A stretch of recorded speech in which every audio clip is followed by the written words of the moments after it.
Thank you, Anna.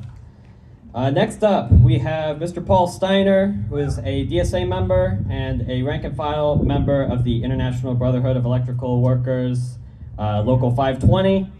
And he's going to be talking to us about labor and the Green New Deal.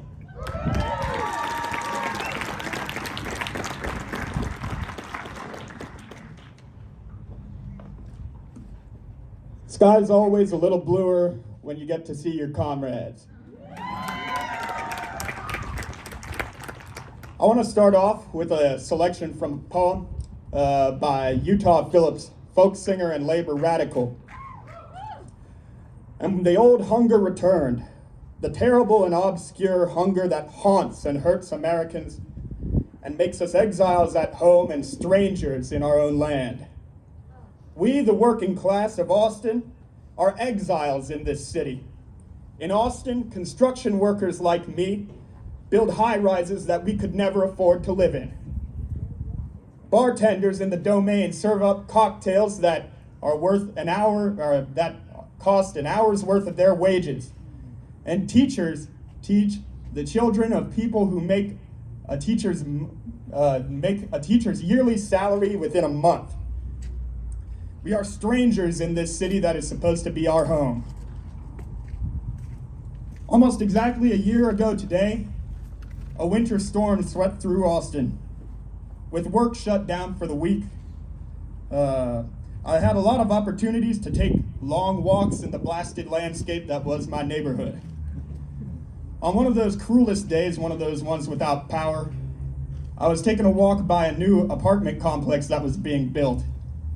And you know the type, one of those cheaply constructed ones that's gonna spring a leak within a year. You know what I saw? A generator powering heating fans, keeping the palm trees around the pool alive. Meanwhile, regular working class Austinites were frozen in their homes. Well, now that apartment complex is complete and any one of you can rent a studio apartment there for $1,600 a month. Our city is being built up, but not for use by people like you and me. Austin is instead being built as a playground for the rich. We see more domains being built, more high-rises. In the meantime, our water treatment plants fail, our parks fall into disrepair, and our schools are decommissioned. What the Green New Deal promises is construction that works for people, not for profits.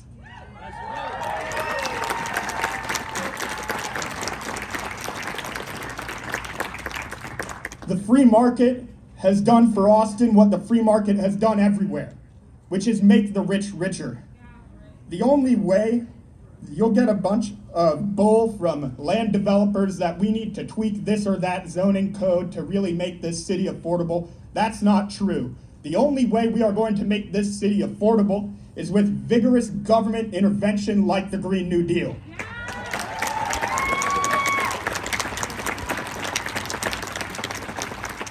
Without these programs, Austin will remain a city for the rich, and meanwhile, the working people who make this city run will live further and further away, and it'll look emptier and emptier. The Green New Deal is how we take power away from the developers' hands and build an Austin that allows us, the workers who run this city, to flourish as humans and citizens and finally enjoy Austin.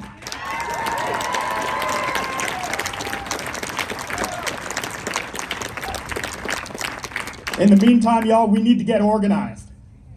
We outnumber the capitalists, we outnumber the rich, and we outnumber the business owners in this city. It's not a question of when, but how. The ruling class is organized. They have the Austin Independent Business Alliance. They have the Federalist Society. They have all these organizations. What we have as workers is each other. We have the Democratic Socialists of America, and we have our unions.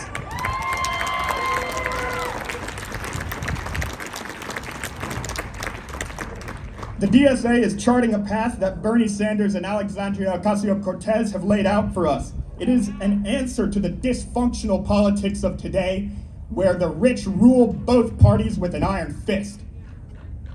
We don't need the Elon Musks or the Jeff Bezoses in our organization. We need ourselves. I look out over this crowd and I say it's a pretty fine start.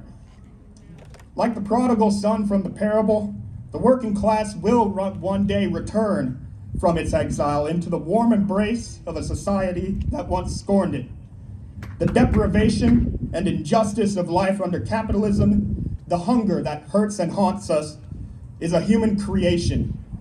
It can be overcome with political action. It will be, it must be. I promise you, it'll be quite a homecoming. Thank you.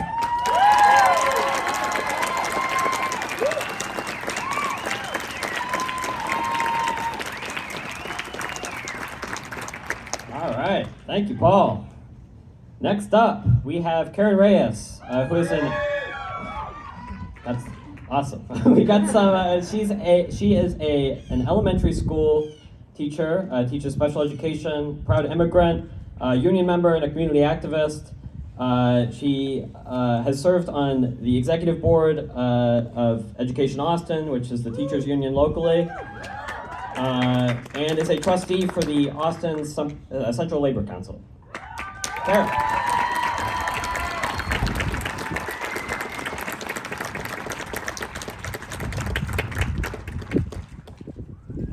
Hey y'all, how are you doing today? Not today.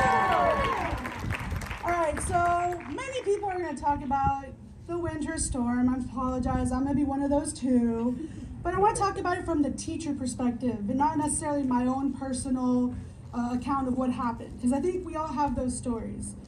So I remember the very first day of the winter storm, school was canceled, but teachers were still expected to show up on Zoom for professional development.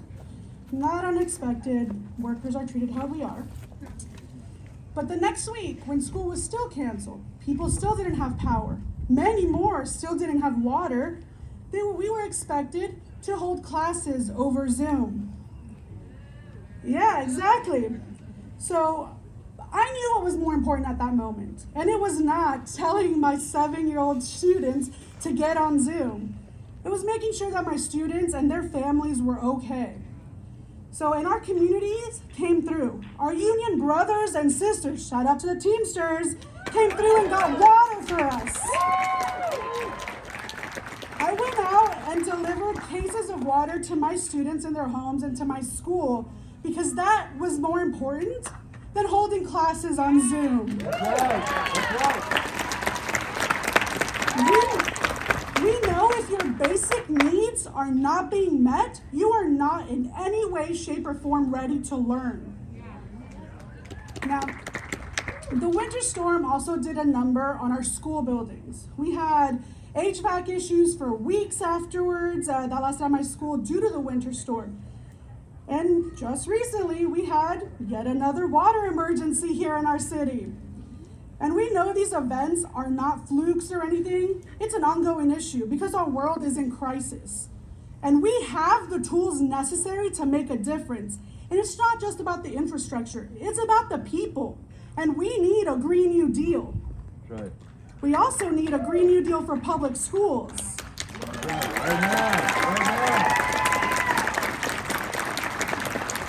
So one thing I've noticed in the past couple of years, due to this, pandemic, is how much more aware everyone is about the ongoing issues that are plaguing public education. For many, they say the pandemic brought these on, but most of us know that these issues have been going on for a long time. Crumbling school buildings, not new. HVAC issues, not new. Staff shortages, hell no, not new. Inadequate resources, not new. Water issues, not new. What we need is sustainable, lasting change, but not just change. I'm talking about a complete cultural shift in how we view and value public education. And that includes everything from the buildings to the people, both students and adults.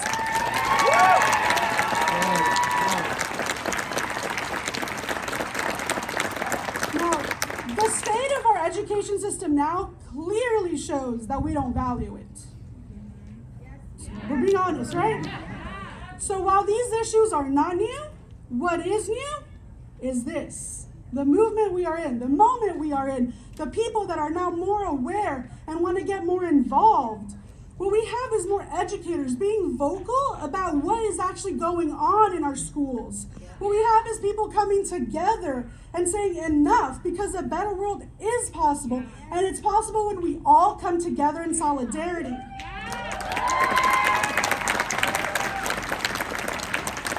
So I mentioned how the winter storm affected my students, but these issues are not new and they happen every day.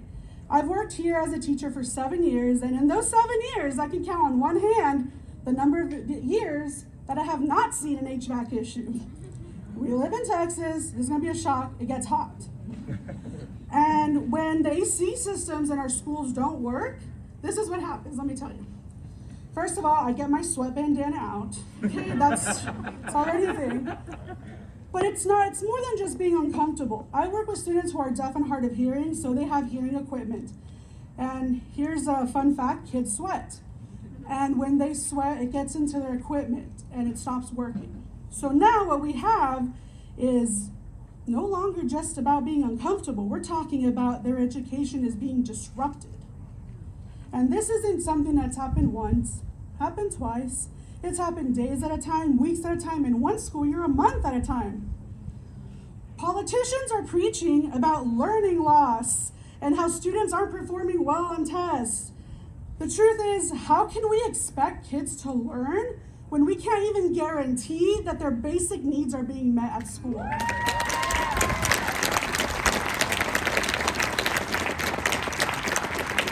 So here we are, trying to teach kids, all the while having to do it with little resources, buildings that are sometimes not safe, no AC, cutting staff or wanting to cut more staff. And we have to do this all the while educators have always been made to feel that we just have to make it happen, no matter what. But at what cost? Our students deserve better. Working people deserve better. So I invite everyone to join Education Austin, our newest campaign that addresses some of these ongoing issues within our city.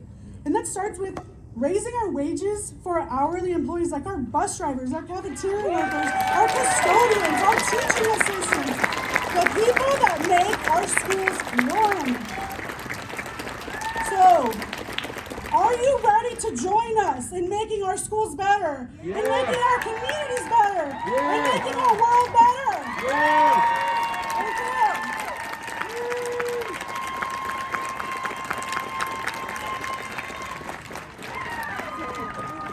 All right. There we go. Thank you very much, Karen. Next up, we have Mr. Bo Delp, who is the Executive Director of Texas Climate Jobs Project with Fair Shot Texas Action Fund. Bo works with labor unions across the state to advance a pro-worker, pro-climate agenda and build the Texas labor movement. Previously, he's worked with the Hospitality Workers Union, Unite Here, Local 23, to support organizing campaigns in the Texas food service and hotel industry. And before that, he worked at Workers Defense Project, a worker center focused on building power for low-wage and immigrant construction workers in Texas. Mr. Bo Delp, everyone.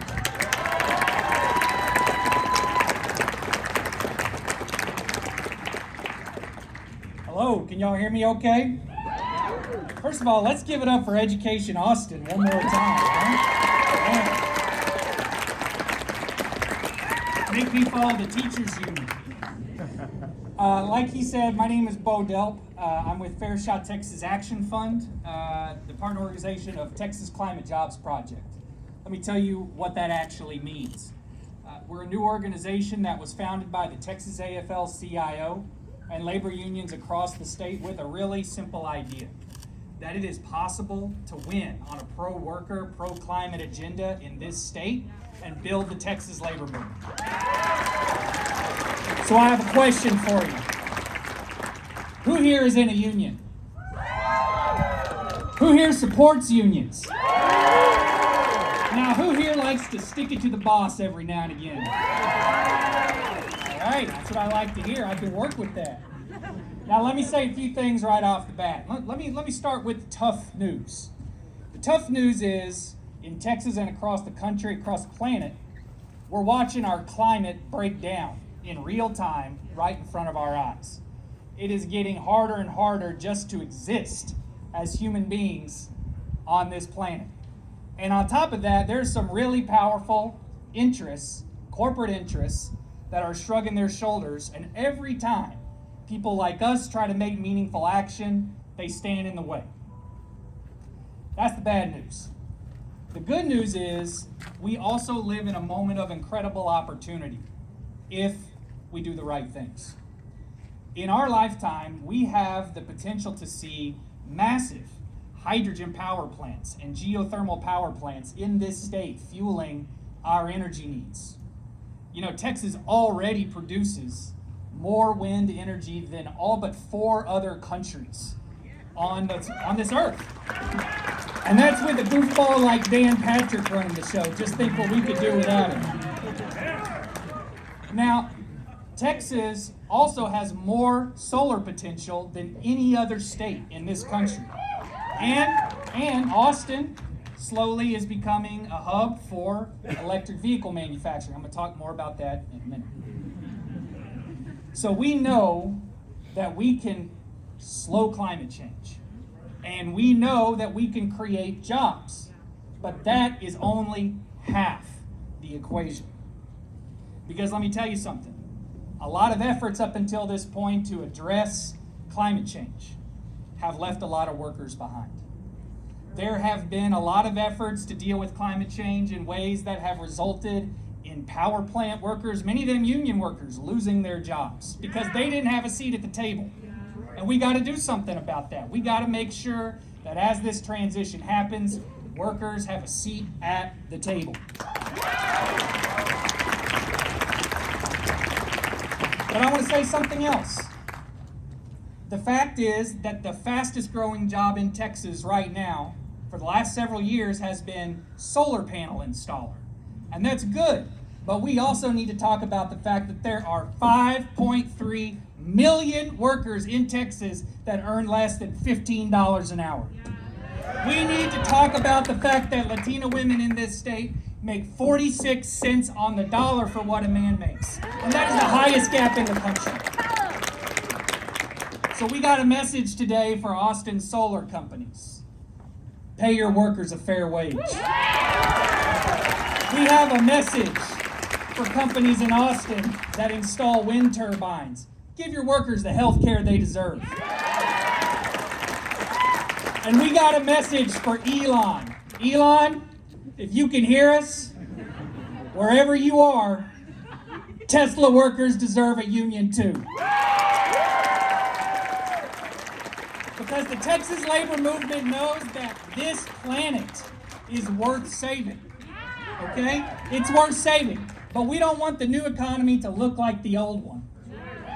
Do we want an economy that pays poverty wages and treats healthcare like a luxury? No. Do we want an economy that exploits immigrants and pays starvation wages? No. Do we want hydrogen and solar and electric vehicle and wind to be the same source of exploitation, of discrimination, of union busting, and a one-sided class war like we see now? No. So we got some work to do. We got some work to do. Let me tell you something. This is not going to be easy. It's not going to be easy because it never is. I worked with many of you a few years ago in passing the first paid sick time ordinance in the South, right here in Austin, Texas. But it wasn't easy. It was a fight. We raised the living wage to $15 an hour, and the chamber fought us every step of the way. It wasn't easy. It was a fight. Right now, there are more than 600 steelworkers that have been locked out of an oil refinery in Beaumont, Texas, and ExxonMobil has the audacity down the road to be asking for tax breaks to reduce carbon pollution at their facilities. You ask those steelworkers if it's easy. But let me tell you something. If you're ready to work, if you're ready to hear the stories of oil refinery workers, if you're ready to hear the stories of auto manufacturers and laborers, if you're ready to work with plumbers and pipe fitters and janitors and electricians, then there is so much in Austin that we can get done together. So are we ready? Are we ready? Let's get to work.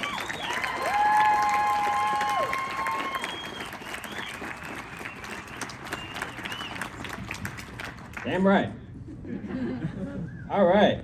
Next up, we have Dave Cortes, who is the director of the Sierra Club Lone Star chapter.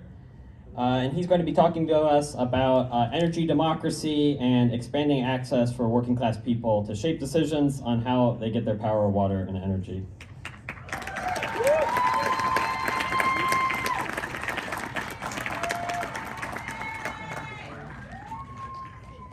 All right. Hey, everybody.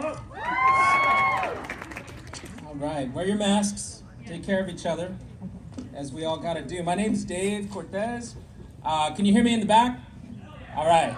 Dave Cortes, my pronouns are he, him, and his. I'm a papa, so I want to give gratitude and thanks to my partner and my daughter for taking the hit today so I could come out here and be with you all. I got a little one. She's struggling to get back into school, and my partners are taking care of her. So props, Rachel and Araceli. I'm a Chicano, born and raised and trained in organizing in El Paso. Shout out to Chuco, anybody here, Chuco Ances.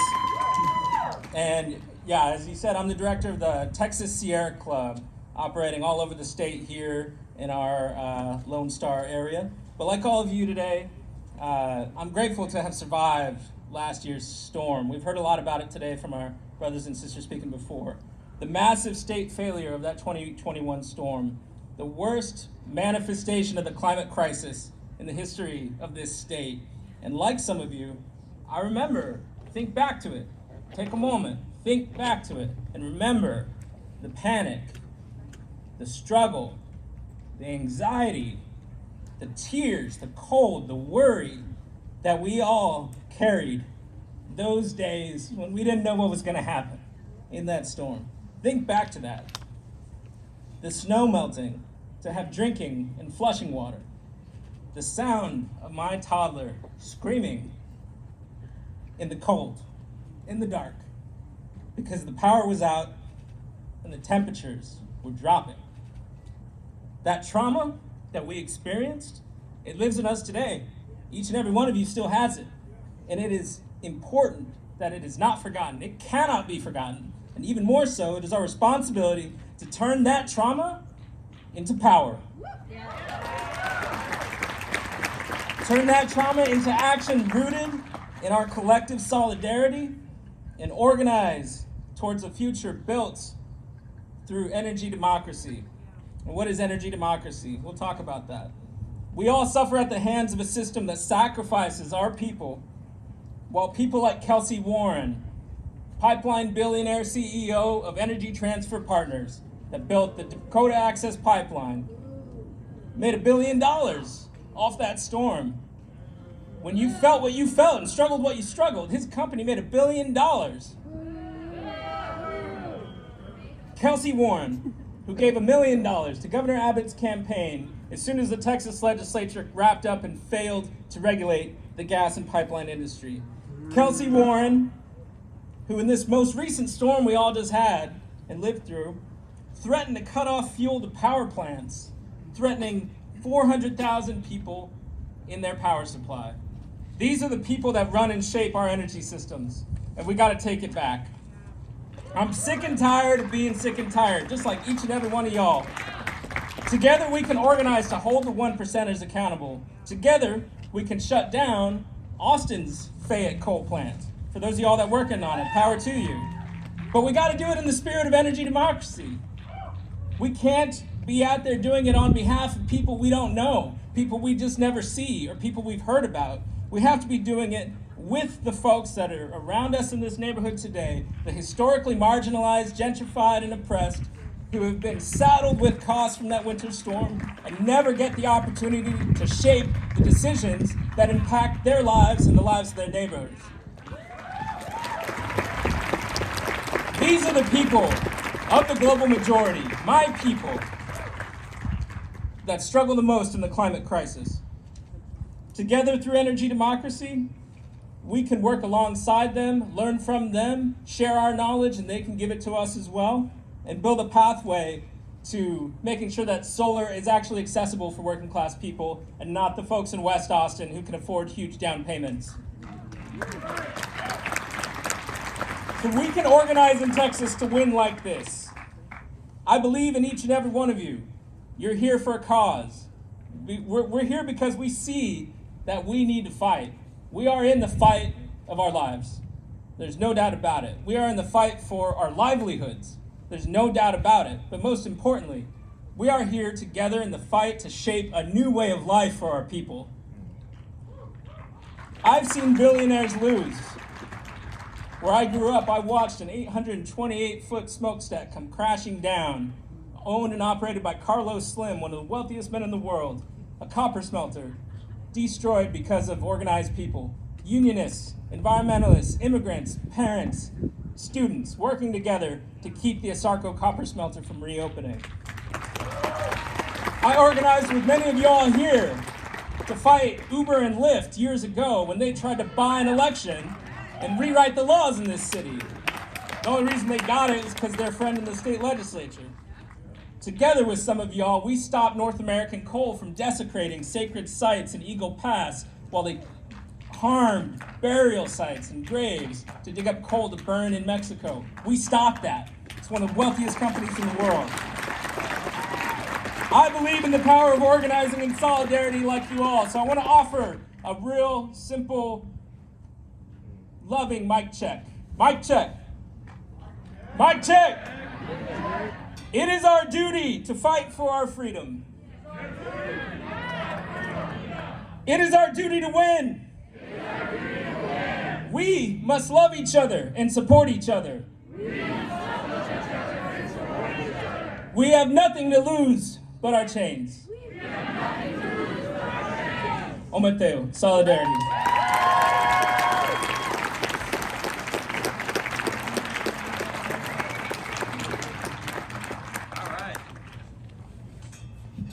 Thank you, Dave.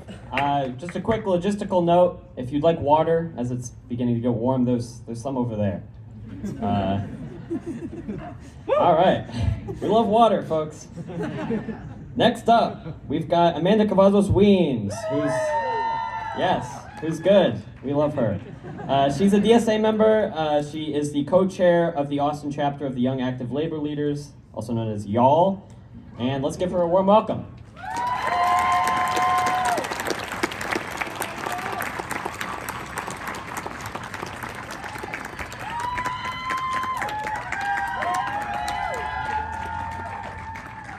Howdy, y'all. Like Jake said, my name is Amanda Camacho Weems. I'm a member of Austin DSA and the co-chair of the Young Active Labor Leaders. I was born and raised right here in Austin, Texas. Where my Austin locals at? Make some noise. Yeah. Like all of our wonderful speakers have said before, I'm going to take a moment to talk about how we can transform our collective trauma that we've experienced from storm after storm into collective liberation by fighting and winning a Green New Deal. And I'm going to go back in time a little bit because fighting for a Green New Deal is one of the most Austin things that we can do.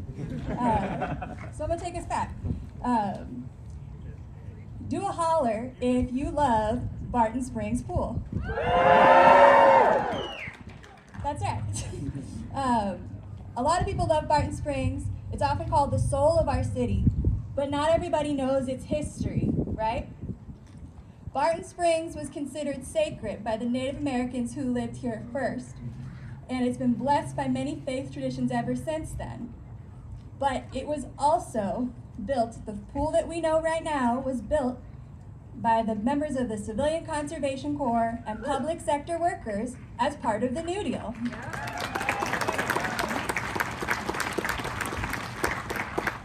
That pool that is the soul of our city was built by the working class for the working class, not for the wealthy, but for everyone in this city to enjoy.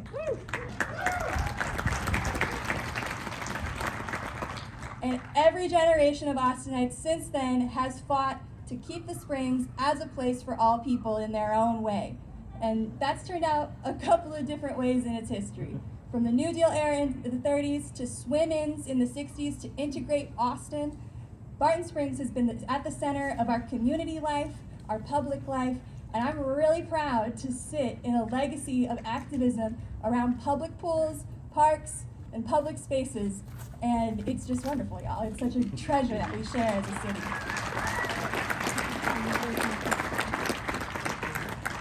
I spent some time as a lifeguard at Barton Springs, and it was magical. It was like everything you could possibly imagine, getting to work there every day and see how many people called that place like the center of their lives and a big part of who we are as a community. It meant so much to me to get to serve the place that I call home in that way. But when I was working there, we ended up organizing and joining AFSCME Local 1624. Yeah. If you're an AFSCME, make some noise. Yeah. Those are my union family out there. They were fighting for me before I even knew that I had the right to join a union. They were fighting to make sure that every public sector worker in Austin got a living wage. And I was thrilled whenever they won a living wage for workers in Austin, including temps. I was making 10 and change at the time, and they said, if you work for the city of Austin, you're gonna start at $13 an hour. And that meant everything to me. Just that little bit more money made such a difference in my life and the life of my coworkers. But our department decided not to give it to us. And the only thing we had to do was organize. That was the only choice that we had left. And when we joined our union, they fought for us, and we won that race.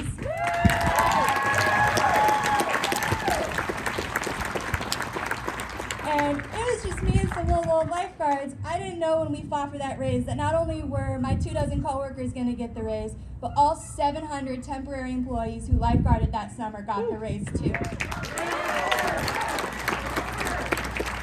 So we've heard a lot of people talk about organizing and how change is possible, and I'm telling y'all that story because I've lived it. I've seen it. It was just like me and a dozen friends that made that big win for us, and I saw it ripple out in ways that I couldn't have imagined. I met high schoolers who were going to start out at $15 an hour now and make more money than their parents because we organized. And that's going to affect what they think they're worth for the rest of their lives. So when we talk about a Green New Deal, that's what we're talking about. We want a living wage for all workers, a union, $15 an hour, and a good union job. That's what we're asking for with the Green New Deal. And we have a history of fighting for that right here in our city. So, that's a legacy that we're all in, and change is possible, y'all. Give it up.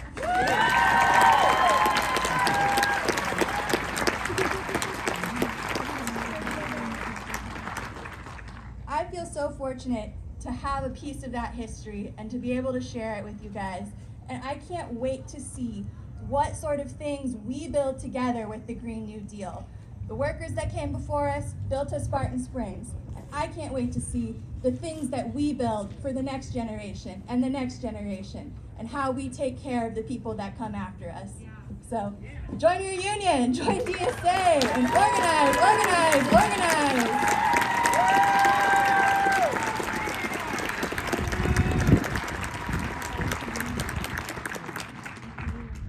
All right. Thank you, Amanda. Next up, we have someone who I am proud to call a fellow DSA member, and also I was proud to vote for him twice to represent me in Congress. He's the current political director of Ground Game Texas, which is fighting for progressive causes all across Texas. Mike Siegel, everyone.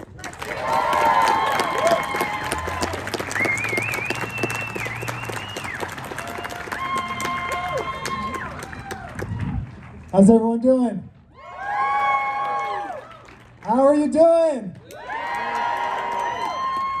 We're going to try to warm it up a little bit. When I say green, you say New Deal. Green. New Deal. Green. New Deal. When I say DSA, you say rocks. DSA. Rocks. DSA. Rocks. Isn't it wonderful that Austin DSA brought us together today to welcome this amazing progressive leader and fight for a Green New Deal?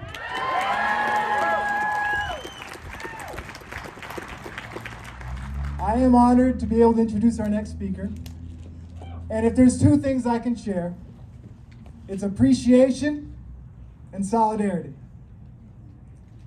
I want to appreciate Congresswoman Ocasio-Cortez. Y'all want to join me in that?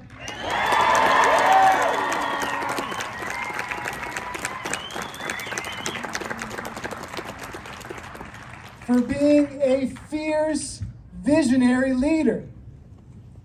For holding the corrupt and powerful to account. For being a bold socialist when it's not easy to be one.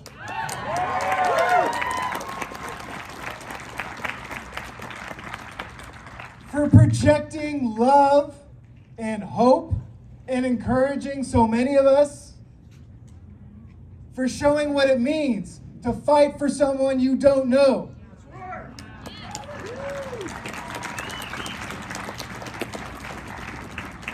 And for bringing us the Green New Deal, which has inspired so many of us in Texas, and which gives us a powerful framework for our work ahead. Do y'all want to appreciate the Congresswoman?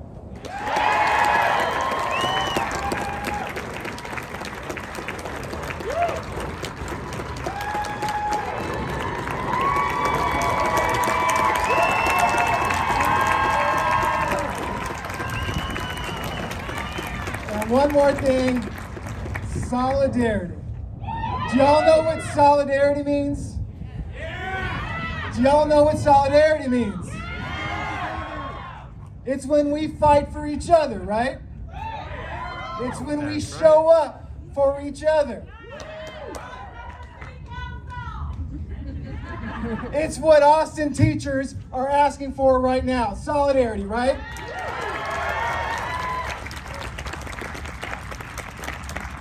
It's what Starbucks workers who are fighting to form a union need from us right now, right? It's what Texas workers are going to need when we transition from a fossil fuel economy to a renewable economy. Is that right? Because when we fight for each other, we win, right? And Congresswoman Ocasio-Cortez last year, when we were in this freeze, she showed solidarity, y'all. She came here, she raised $5 million for mutual aid and support.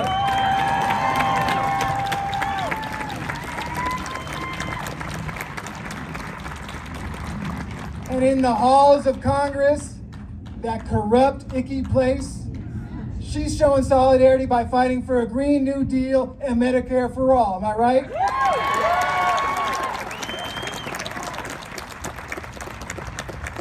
And she shows solidarity, unfortunately, when she endures this hate and vitriol online, on the news, even in the streets of Texas. And so she's taking these slings and arrows for us. She's showing solidarity for us, am I right? She's doing that to create space for all of us to organize, for all of us to build this movement, am I right? And so we should show some solidarity back. Do you agree? And what better way to show solidarity than fighting for a Green New Deal, am I right? Are y'all ready to continue the fight for a Green New Deal here in Texas? Are y'all ready to fight for someone you don't know? Are y'all ready to build a powerful, progressive movement in this state? Well, that's good, because today we have someone here to help. So please join me in giving the biggest, hugest Austin socialist welcome for Congresswoman Alexandria Ocasio-Cortez.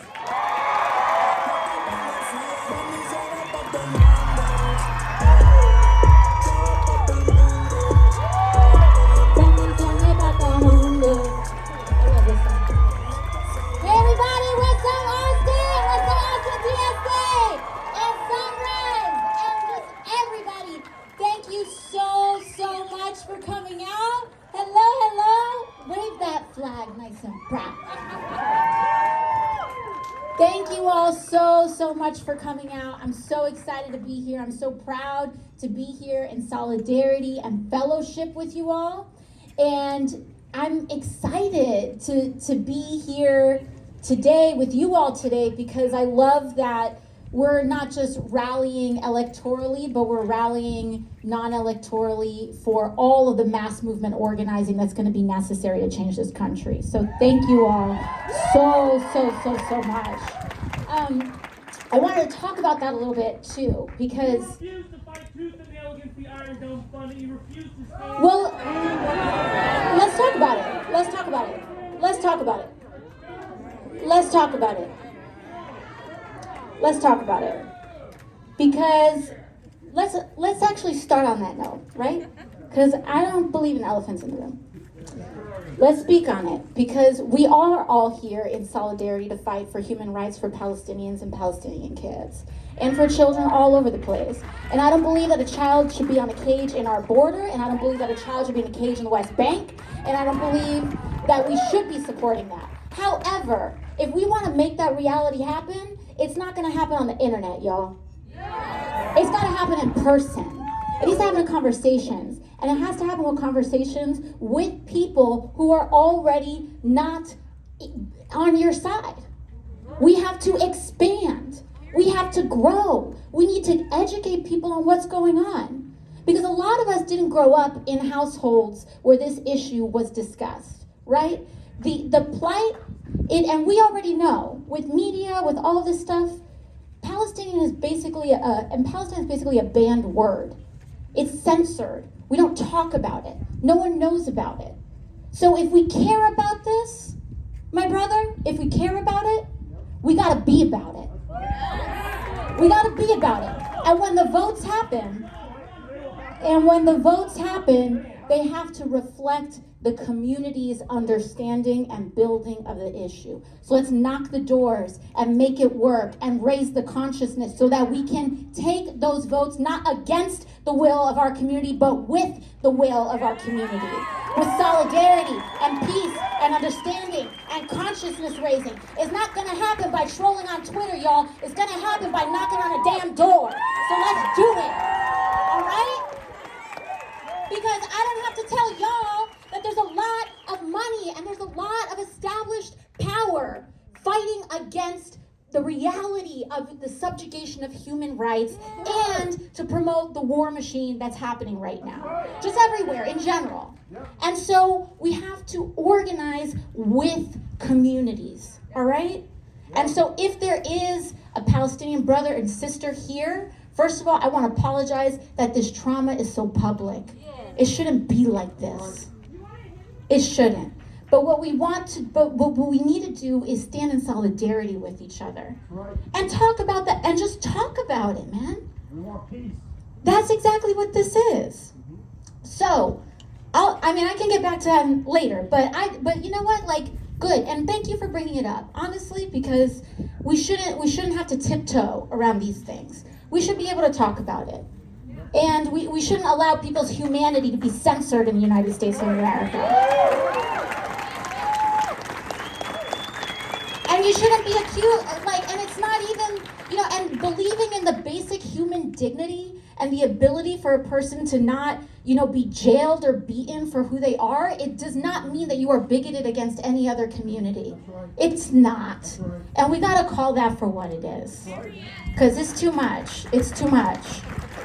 But also we need to remember that when we look at those tough votes, the people who are taking those tough votes are disproportionately Black, brown, and women members of Congress carrying the fire, including our sisters Ilhan Omar and Rashida Tlaib, okay?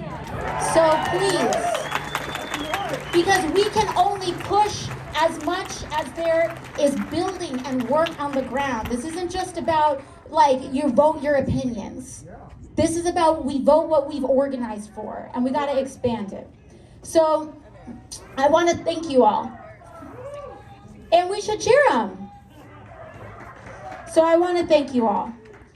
And it frankly is this kind of organizing that we need to do in order to build awareness. I'll give them the time and respect.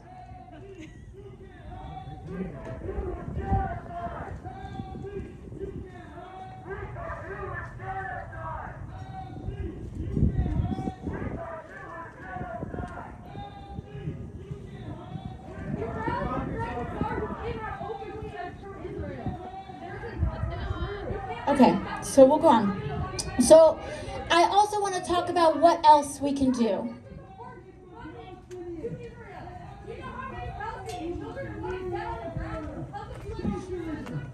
You're a communist machine. AOC uphold the old system, an imperialist system that murders oppressed people everywhere. AOC has not said anything about the man she shared a stage with today. Thank you all. Thank you all. No, I appreciate it. I appreciate it. And you know, I want to make sure that we're creating space for it. I'm not trying to hide from anything, but you know, we have to talk about these conversations. They're not easy, and we figure them out together, and we struggle through this together. Because it's never an easy juncture at any one specific step or one specific step of the way. But what we need to agree on is the goal. And what we are agreed on is the goal. And what we're resisting, and make sure that we remember that we are organizing around what is actually the true source of the harm. And we can't get distracted, because this internal fighting against one another, first of all, it has always been one of the leading threats to us being able to accomplish those goals, first of all. And second of all, a lot of it is intentionally sowed in U.S. history. Let's talk about that. Let's talk about that. Because a lot of this discontent has been intentionally sowed throughout all of U.S. history. In the civil rights movement, in the anti-war movement, in the queer liberation movement, in the labor movement. This internal discord has always been the key to make sure that we slow down the fight. So I will not run away from accountability, but I will also not allow us to get distracted either.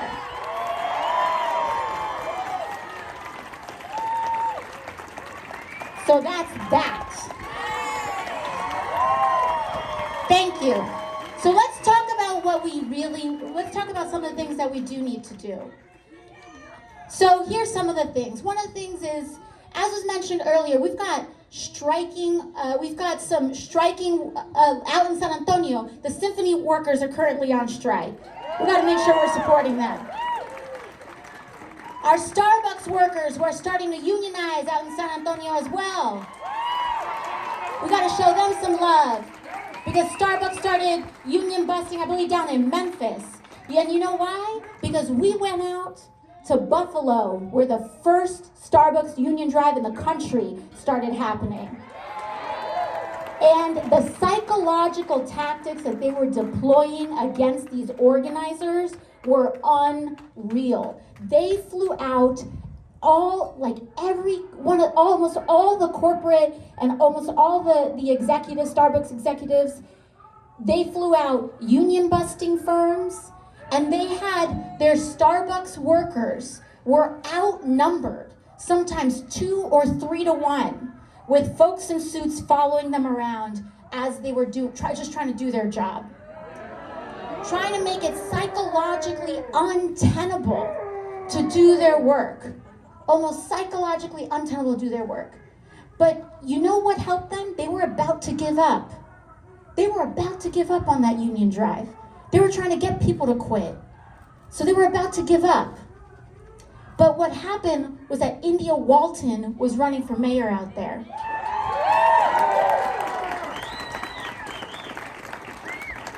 And the consequences of her running was that it galvanized all these different communities out there. It brought out so many people, not just for that election, but because of why she was running and who she is. Everyone started supporting the striking Starbucks organizers out there too. And the community that came around them, and I sat down with them as well, India sat down with them as well.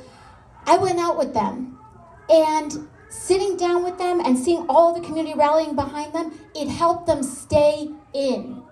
And you all and all the community around them created the psychological counterpush that all of these union busting folks coming in were trying to make sure it went It gave them, that solidarity gave them the confidence to to continue.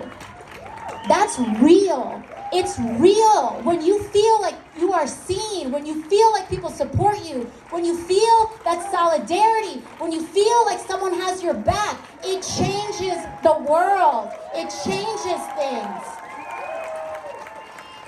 Don't dismiss it as mushy-gushy. Don't dismiss it as undisciplined, because when you feel like people have your back, you go one more day, and sometimes it is darkest before dawn, and you don't know that you're just one day away from victory. They were one day away. They were 1 week away.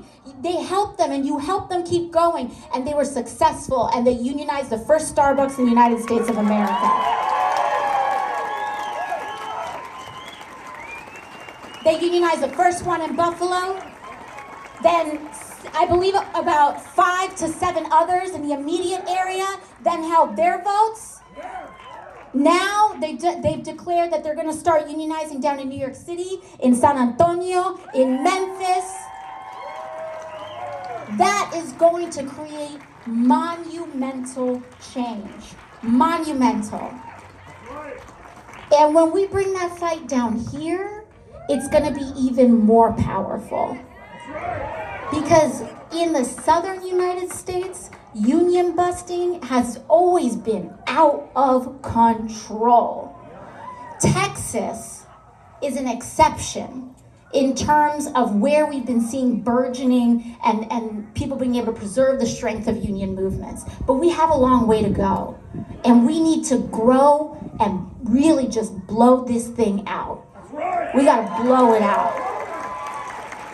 So where we see that happening with our teachers and with new union drives, we gotta make it happen. When it comes to energy, Texas is a front line for the Green New Deal. That's why we're talking about this here today. Because Texas is an energy state. It's not just a fossil fuel state, it's an energy state. And they want to scare people away. I mean, we're here on the 1-year anniversary of the Texas freeze. And we saw what happened immediately when the grid started shutting down. You saw everyone from Abbott to all these lobbyists trying to blame wind and solar for that. Yeah, okay. No. But what we also need to make sure is that they don't use scare tactics and turn fossil fuel workers against this transition as well. And so where the organizing here is going to be, it's in mastering the counteroffense on that argument. Because this isn't about organizing against fossil fuel workers, it's about organizing with them. It's about showing that we care more about oil and gas workers than oil CEOs and companies care about oil and gas workers. That one's for sure. That's for sure. And so we organize with them to make sure that their quality of life and what they're able to do and the dignity they're able to provide for their families is not threatened, but is enhanced, and that there's an increased promise as well. So that's so much of what's important in here today. And additionally, what I want to encourage folks to do is to be experimental. Be creative in your organizing. Try new things. There are certain modes that we know, whether it's unions, whether it's tenant organizing, whether it's, all sorts of different things, whether it's mutual aid. These are tools that we know. But right now, moving in the future with technology and just the way that with COVID, with all of it, we're going to also have to develop new methods as well. And with that, we can lean into creativity and we can lean into new modes of organizing. Now, my family's from Puerto Rico. And, all right, some pure love. My family's from Puerto Rico, and after Hurricane Maria, everything was wiped out. I mean, so many people lost everything, but our grid, our infrastructure, so much of it was wiped out. And so we had an opportunity, there was this opportunity to reimagine and rebuild everything. And there are some parts that were more moneyed, etc., that they just rebuilt it almost back to the way it was with a little bit of resilience, right? We need investment in resilience, by the way, but a resilience-only strategy just means we're gonna keep burning oil and like just deal with it. So we're gonna give you some money to deal with it.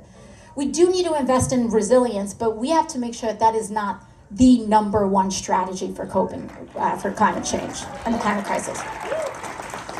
So, in Puerto Rico, people had to get creative. And Puerto Ricans are very creative. Puerto Rican organizers are very creative. We saw that with the ousting of Rosselló as well. And what we saw was a creativity sometimes out of necessity. And we started to see the emergence of a new structure around energy known as community solar cooperatives. And so what that meant was that people just started putting some solar panels on the roofs of their homes, not even out of some great kind of ideological push, but because of the trauma of relying on a centralized, unstable system. And people didn't want to go a year without power again, because that's what Puerto Ricans dealt with in some areas, a full year or months or weeks without power. And so what they did was that people in communities started putting solar panels on. And then they started putting some batteries to store the energy generated by solar. So you didn't just have to kind of rely on just a very small storage, but they started storing a lot more. And then they started connecting one house with a panel and battery to their neighbors. And then before you knew it, the whole neighborhood was connected. And they didn't have to pay anybody a damn thing to power their house.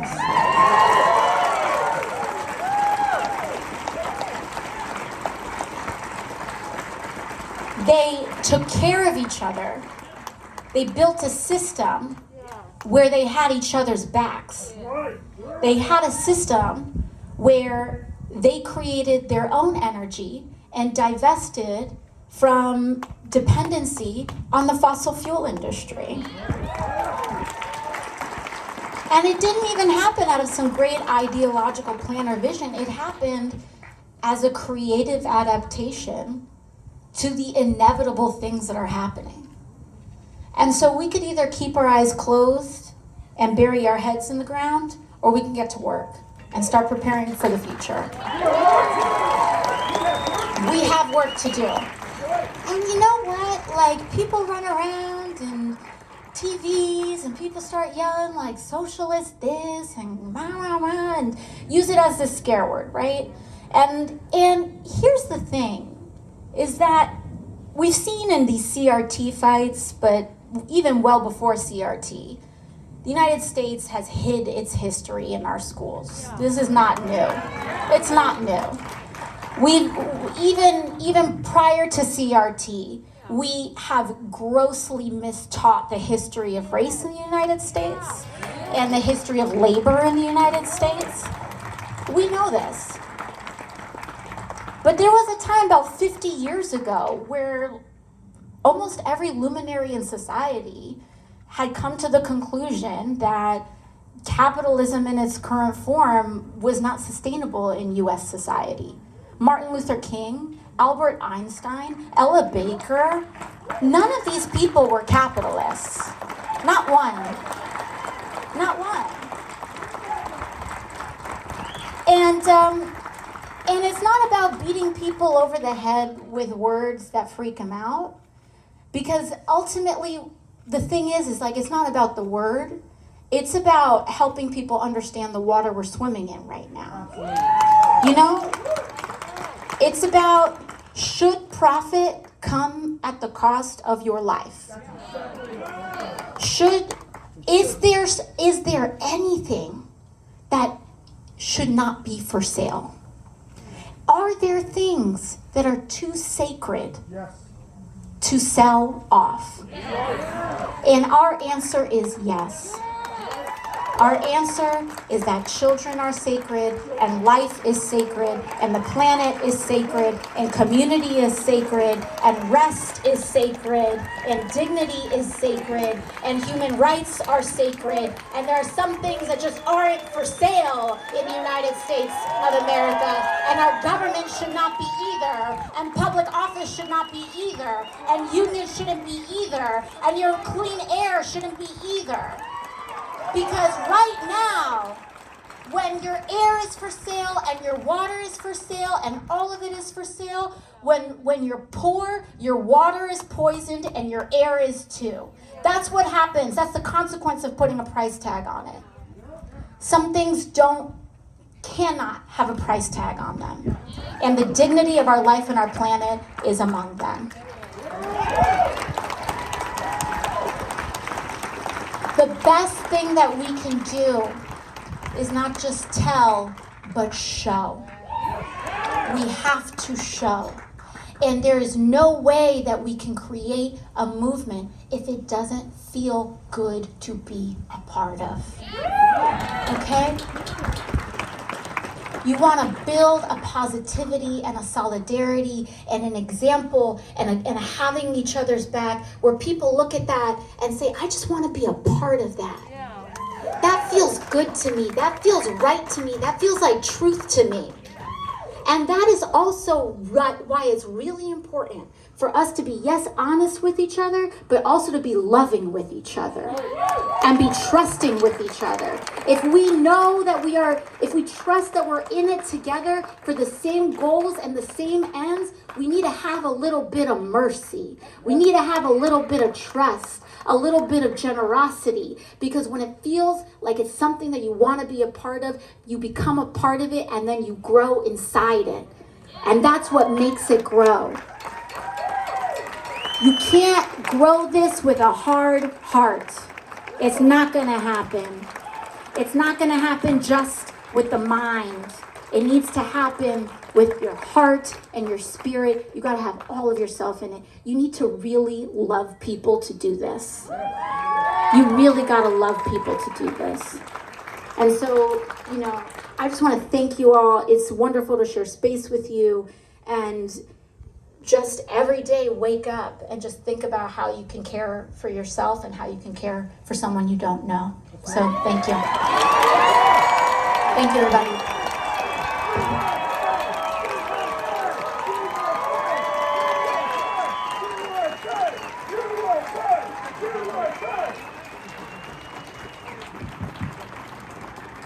Let's do one more round of applause for AOC.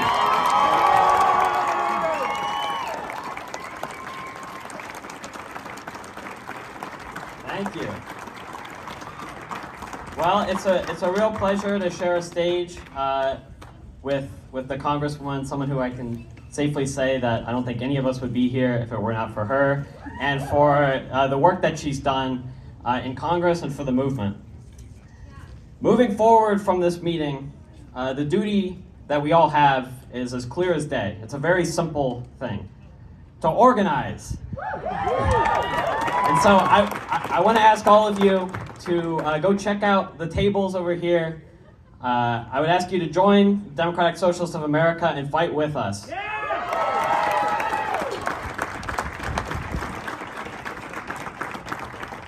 We share these convictions together, but they're only good if we fight for them together. That's really all I have to say. So, solidarity forever. Thanks, everyone.